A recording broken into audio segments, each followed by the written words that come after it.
B block action day 1, aka day 2 of the G1 Climax, is in the books, and it was anything but predictable. Sure as hell was wild, and I'm sure busted several people's brackets. And now we prepare for day 3 and day 4. Welcome, ladies and gentlemen, to my continued coverage of G1Climax30. Good evening, salutations, good night, good morning, wherever you might be in this fine world on this fine day, as I come to you from my time, Monday night, Eastern Standard Time, 6:12 p.m. Just was mentally burned out on Sunday, so apologies for the delay. But welcome, everybody, once again to another G1 Climax Simple Take. My name is Noah Foster, and I'm just a simple man, giving you my brief takeaways, thoughts, moments, overall, the results of the Day 2 G1 Climax action, and then we'll preview Day 3. With that, let's go ahead and get right into it. Day 2 emanated again from Osaka, and it was B block action. The first day, I might add, of B block action. And we started off with, of course, a Young Lion Shingo showcase as Yoshihashi, coming off the loss from Ueda Yamera the previous day. He took on Gabriel Kidd, who proposed this month-long idea to begin with to see who is the better Young Lion. But also, honestly, it's LA Dojo versus NJPW Dojo at the end of the day. 1 against 2. Kidd really brought an aggressive fight here. There was some good exchanges, some stiff chops shared between both combatants. By the way, Yoda's babyface. Baby Yoda, Baby Yoda. Sorry, it's part of a meme I've heard for Baby Yoda. Anyway, face picked up when Yoda got a backdrop in play, countering what looked like he was going. Gabriel Kidd was going for some double underhook type maneuver. Not sure what. And we had a crab, but Yoda escapes to the ropes. You think Gabriel Kidd will have the win here? Not quite. Yoda, though, pulls off a brain buster, followed by a nice follow-up spear combination, and then a power slam maneuver countered by Kidd into the full crab. And literally, as Kidd was reaching for the ropes, he literally stepped over and really sat down more into the full crab. And Gabriel Kidd had no choice but to tap out Yoshihashi. He got the win here. Kidd has yet to figure out how to beat Yoshihashi in singles action. Nice, fun, mutual opener. I thought it was a little more aggressive and went longer than the previous day's opener. And right now, score stands. Ueda Yamera won. Yoshihashi won. Gabriel Kidd, 0. So we'll have to see what happens if Kidd can bounce back from this. Then we go immediately into block action as the B block begins with the returning Juice Robinson, the flamboyant one, taking on Headhunter Yoshihashi. Of course, Yoshihashi, who's been out of the G1 for a few years now, and Juice Robinson, who was in last year but has been out for a while due to injury, and he came back once again with as much style, energy, and flamboyancy as ever, channeling what I thought was the Blues Brothers, but as the match progressed, he was channeling Freddie Mercury. And it looked like he really got in better shape, too. Very impressive. And it really showed in this match. Competitive bout, it began with some chops as Juice Robinson was basically telling the crowd to listen, and you heard the impact on those chops. Side Russian lace combination, Yoshihashi with some stiff chops and suplexes in his own way, screaming this match. At one point, both men sharing drop kicks. We get a net breaker. We get those classic Juice jabs. At one point, Juice literally leading them into this. I think you know this theme, if you know what I mean. And literally, the crowd and commentary were just going along with it.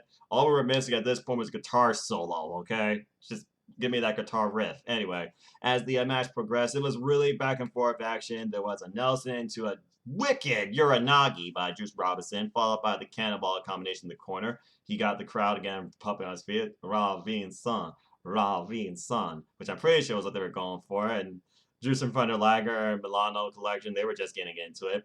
He went for the left-handed God. He missed it. Not once, not twice. I think 3 times. One time it was almost countered by Yoshihashi trying to hit one of his own. Literally yelling, yes!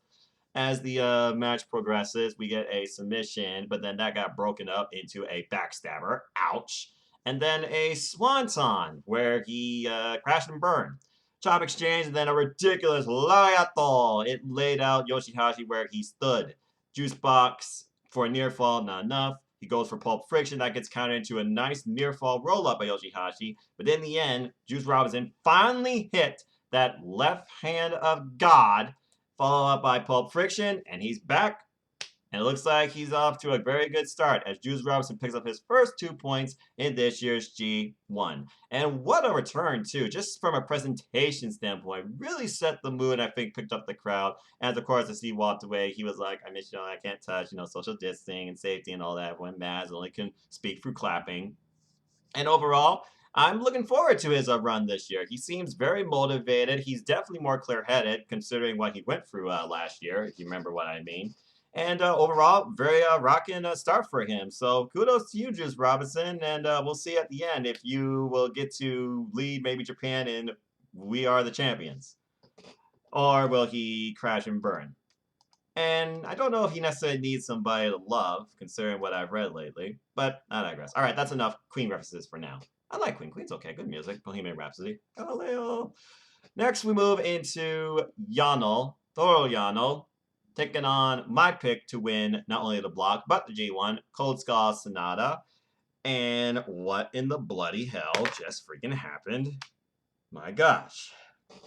Everything you expect in a typical Yano match. You have 1, 2, 3 rolls of tape immediately removed from him by the referee because you never can trust Yano. And then we get a round around, literally him getting rolled around in the ring by Sonata to the point where he went to go grab the turnbuckle pad, did get it off, but had no idea where he was or where Sonata was, and literally was just whacking every possible spot in the ring. And then he just falls out of the ring and grabs a chair from the audience and sits, gets his composure, and asks for Sonata to come out. Sonata refusing to go for that. Toru Yano almost loses via his own game, via countout. And then as the match continues, Sonata has a turnbuckle pad. Both men have turnbuckle pads. Both men are going after each other. And then we take it to the outside of the ring for reasons. And Sonata literally ties up Toru Yano in a paradise lock. Again, after Yano almost got him on a couple of quick pickup roll through near falls. Yano is one of the most dangerous men right now in the professional wrestling business. My lord. Anyway, as it looked like he was going to win via counter after locking up Toru Yano in the paradise lock, which I loved and was expecting.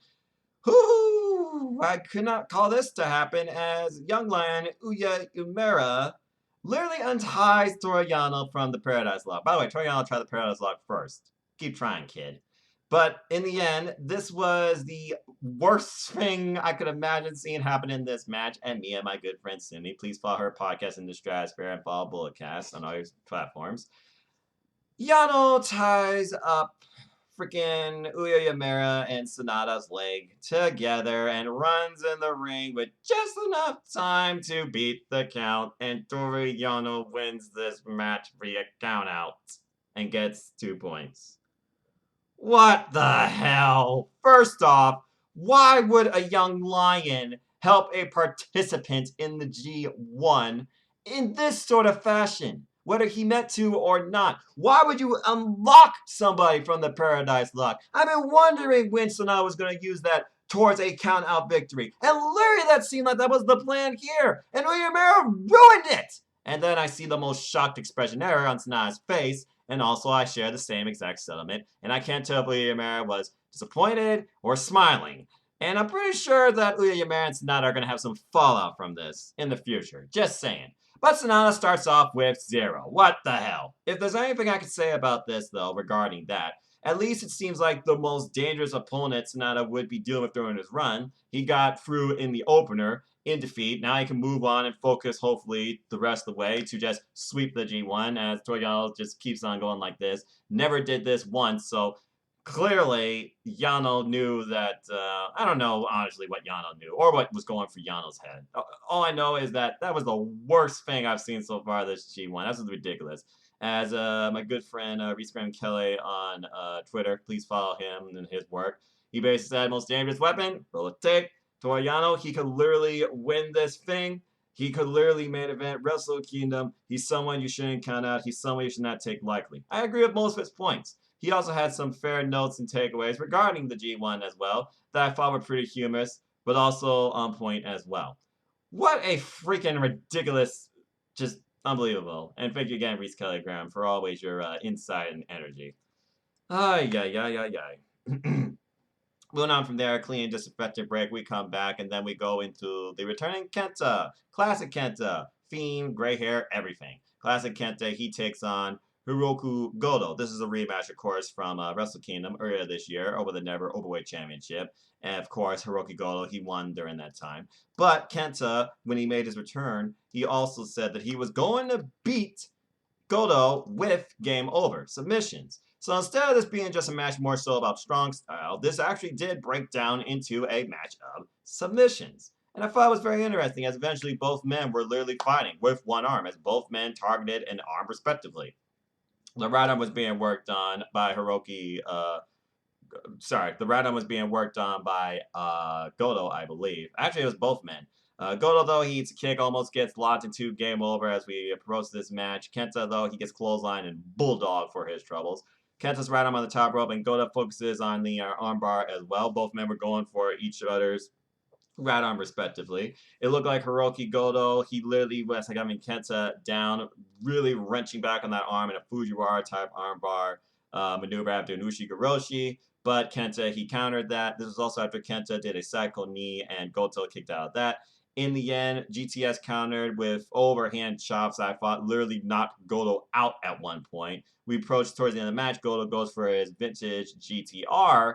However, he should have stuck the submissions game as Kenta finally locks in game over, and no matter how resilient and how much Goto resisted, he had no choice but to tap out. And Kenta now starts his G1 with 2 points in a submissions match.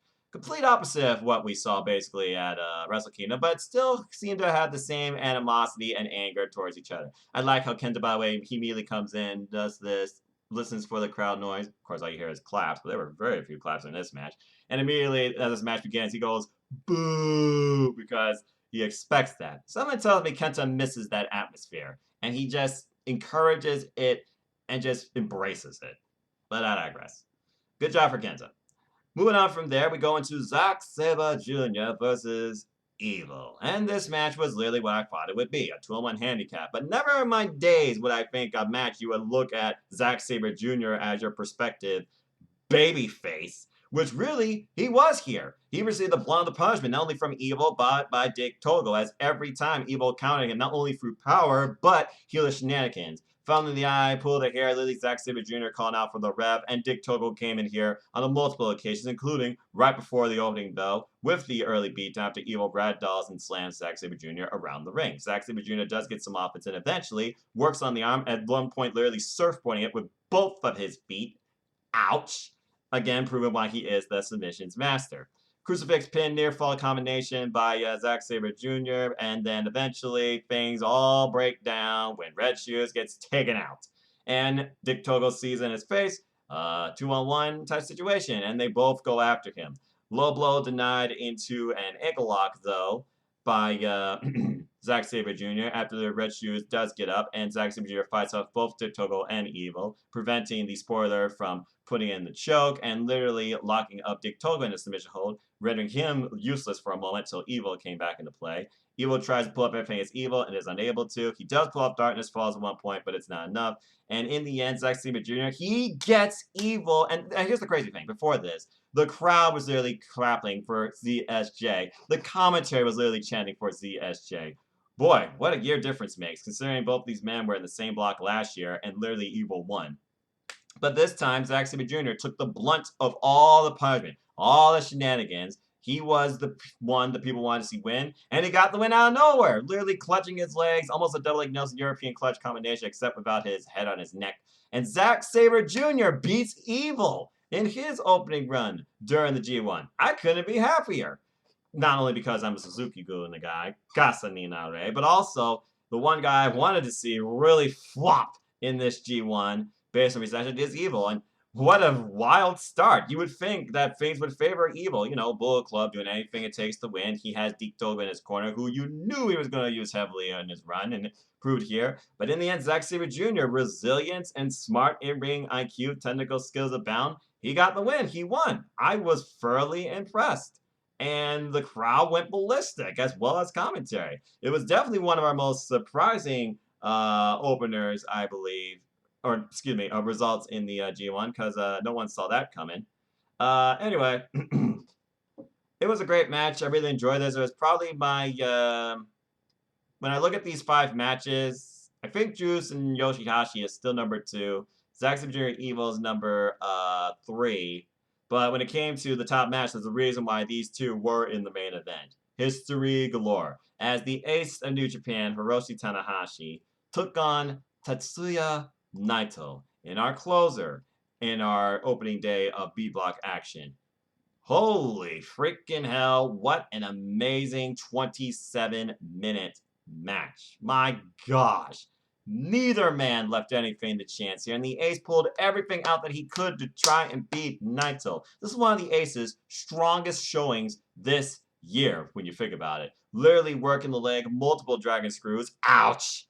That move has to suck. And literally pulling out the high five flow from the top rope to the outside of the ring, taking out Tetsuya and Naito. Spinebuster, more dragon screws. He finally pulls out the reverse cobra leaf after working the legs, and you think that this might be the Ace's moment. He came this close, not quite. At one point, it looked like there was going to be a Rana out of the corner, and then that got countered into a roll-up attempt. So many impressive counter-for-counter moments and near falls in this match.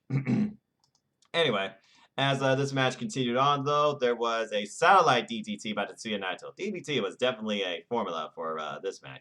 Exchange, and then Gloria. Both men exchange sling blades at one point. We get twisted out not once, not twice, but 3 times. Inseguri into another sling blade, and then another high five flow. You think this is where the Ace is going to win. No, he tries to really put the victory as fagly as possible. Goes for a second, and I feel this was his ultimate mistake. Goes for a second high five flow, and he crashes and burns. This was what I was worried about. Naito pulls off a Destino. The first one, not enough. The Ace kicks out. But it doesn't look like Naito got all of the Destino on that one as well. But he definitely did on the second one. After that second Destino, literally, the noise was, the atmosphere, the match was electric and amazing. Tetsuya Naito wins in what honestly is a match of the year candidate so far, and our best match of the G1 so far, too. My gosh, these two literally went, like I said, to the wire. I was so convinced for a moment that Tanahashi had this, but in the end, my pick did win. Tetsuya Naito. And again, do not count out the Ace. This is why the Ace is still one of the strongest professional wrestlers and most respected in the world, and is still going 20 years, even though he's probably in pain every day and his legs are constantly deteriorating. As we close the night, Tetsuya Naito sends us off with these comments, as I will read to you now from Chris Charlton's Twitter. Please follow him at Reason JP. Tanahashi probably said a lot, right?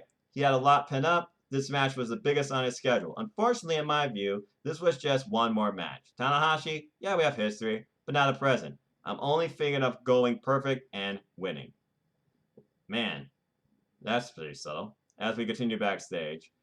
This was just 1 out of 10 on my campaign and didn't get past that. Sorry. Tanahashi brought himself up and pushed me.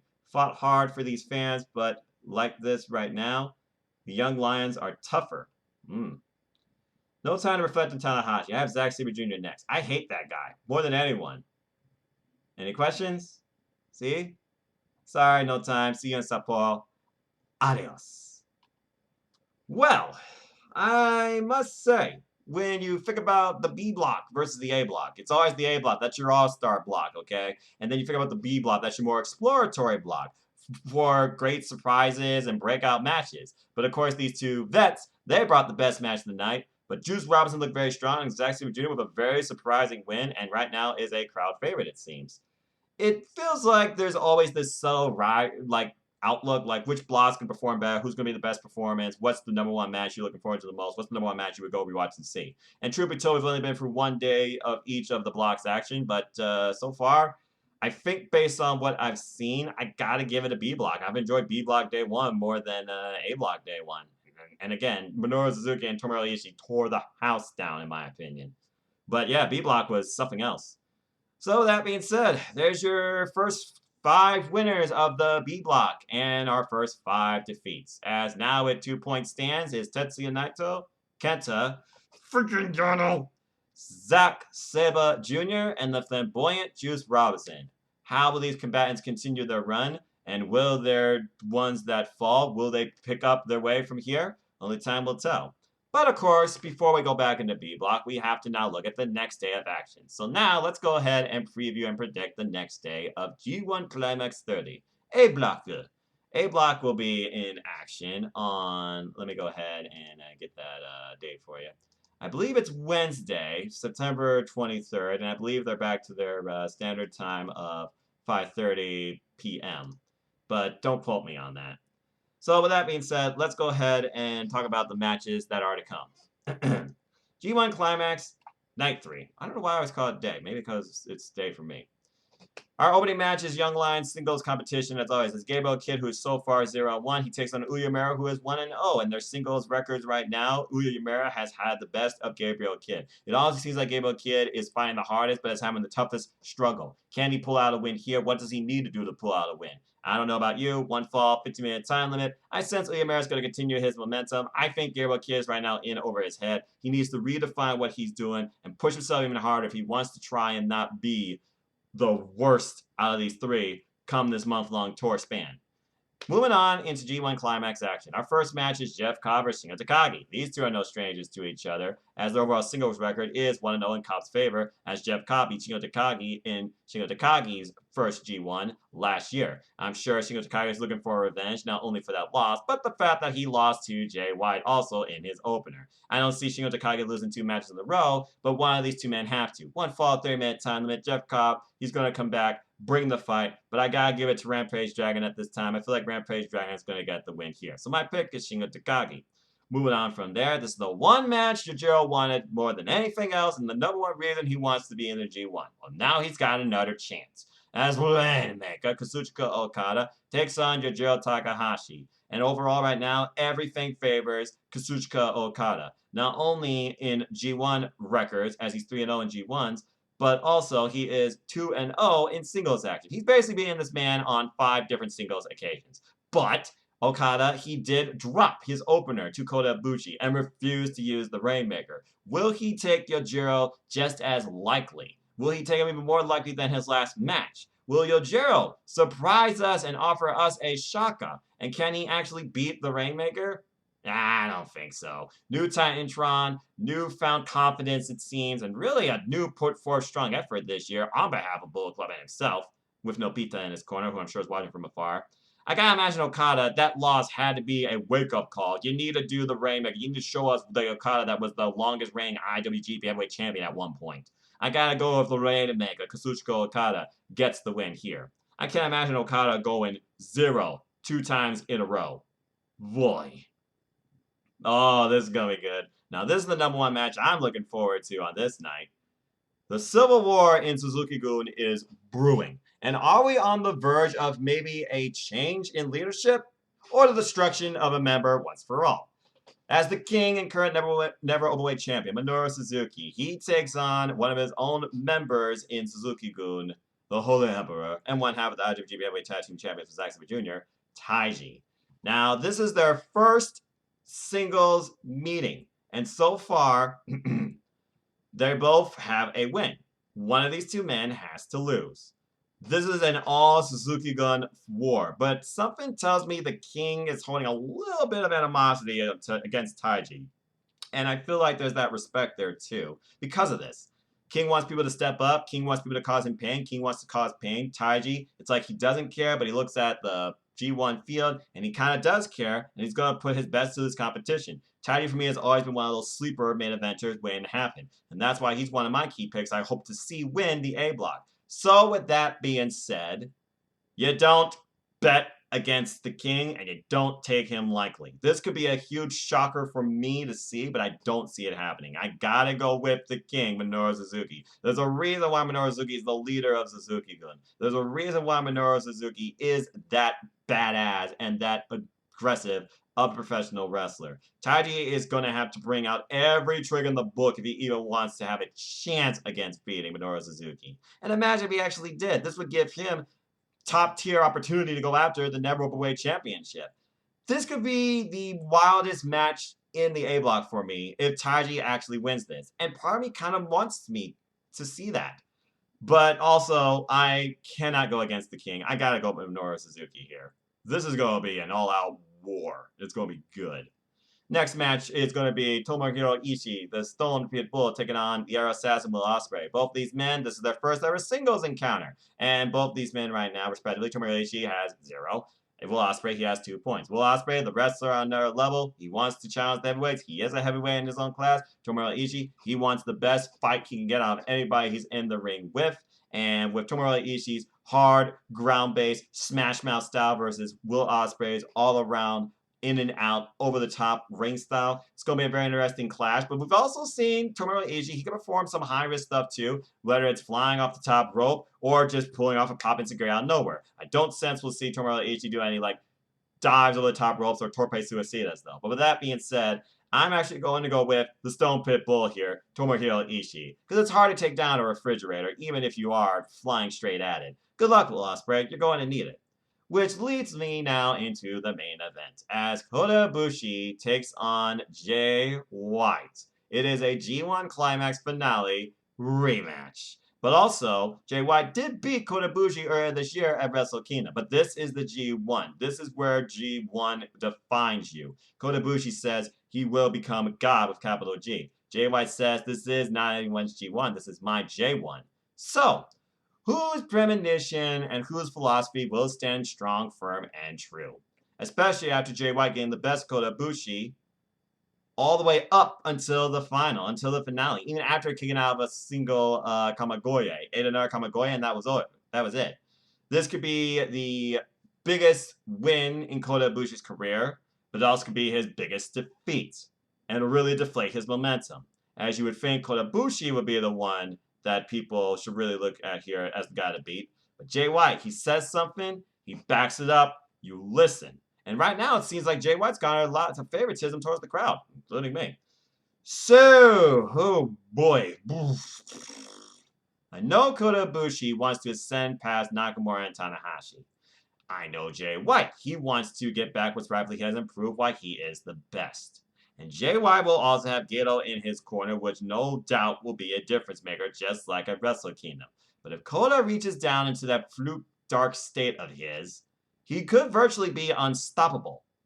But thinking about right now and thinking about what I could see lie ahead for both men, I am going to say that the night will close with Jay White picking up the win here and telling everybody, this is J1. You all came here to see this. And I doubt people will leave during this. But I'm sure people will be in shock and awe over the outcome. But I'm going with the Switchblade, King Switch, for the win here. And with that being said, that's everything so far and to come with the G1. So thank you for tuning in. Please like, share, subscribe, comment, and tell a friend as always. You want to know more about me? Know this. I'm just a simple man and a lifelong fan of ... wrestling. So Twitter, Instagram, and PlayStation, it's in Foster1916. Keep following this simple YouTube channel here, youtube.com/user/no Foster210 for all things wrestling. Shout out to my AEW family on Twitter. There'll be a new episode of AEW Spark up shortly, I believe later tonight, if not tomorrow morning, as well as, of course, continued coverage of G1Climax30, where we continue to find out who will be the one. And with that being said, as always, you want to know what I'm about, it's in the description down below. Support WrestleJoy, Pro Wrestling Discussions, Team All Elite, support No DQ, the Great Cherry brand, support the Jeff Meacham Network, support pro wrestling because that's the heart of it, folks. And as always, I'd like to close. Support your wrestling outlets. We'll begin small. Let's keep growing. It's incredible, diverse, unique, elite, authentic, unscripted, unrestricted wrestling community together. Simple as that. With that being said, like I said, please, as always, take care, enjoy life. Tomorrow's never guaranteed. Treasure your families and enjoy wrestling. It's more of it now than ever. Find something or some promotion or someone that connect with you. Make a friend out of it too. Thank you again, WrestleJoy, for my mug as well. I love it too. And yeah, just to clarify, it is Wednesday morning, September 23rd, 2:30 a.m. Pacific Time, 5:30 a.m. Eastern Standard Time, 10:30 a.m. British Standard Time. G1 Climax 38 block action, day 3 or night 3 if you are there. So until the next video, I got prepared for 2 days of AEW Dynamite action. Holy cow, and dark. We got Impact tomorrow. We got another NWA primetime special where Thunder Rosa will defend her NWA Women's World Championship against Priscilla Kelly. That should be a very competitive bout. And so much more. There's so much wonderful wrestling going on right now. It's a good time to be a fan, even under these quarantine times. With that being said, be positive. Don't feel like you're alone. We're all in this together. We're all going through it. The same thing as you, just in our own ways. Support one another, support each other. Let's keep each other's spirits up. Please be safe. Please be aware of everything around you. We'll get through this together. Tomorrow's never guaranteed. Treasure your families. And until the next video, I hope you all, whatever span day it is, I'm just going to tell you what it is here. Have a wonderful evening. Gokigenyo. Sayonara.